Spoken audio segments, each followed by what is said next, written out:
Hi, EDU 239 students. We are now moving into weeks 7 and 8. All assignments for these 2 weeks will be due on the 13th of October. One reminder is that the student-initiated withdraw date is the 12th of October. So if you've missed a lot of assignments in this class or any others, or know that there's no way that you're going to pass, you might want to consider withdrawing so that your GPA isn't affected. If you have any questions about this, let me know. For the next 2 weeks, we're going to be covering chapters 4 and 5. So chapter 4 talks about academic language and instructional conversations and generally how we communicate with our ELL students, but know that all of these things are good practice for all students.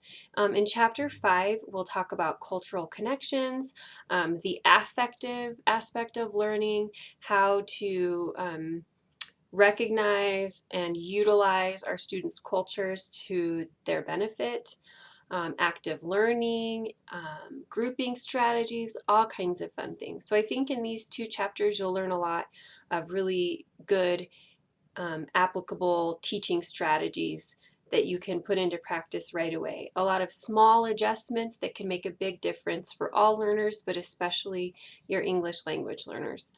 Um, You'll also get the chance to be a language learner yourself.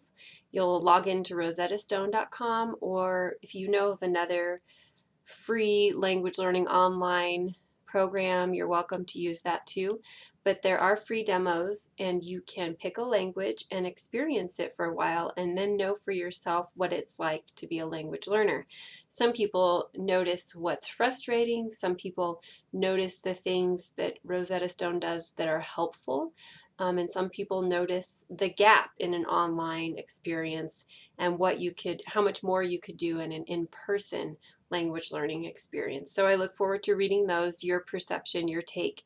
It all depends on what language you choose mostly.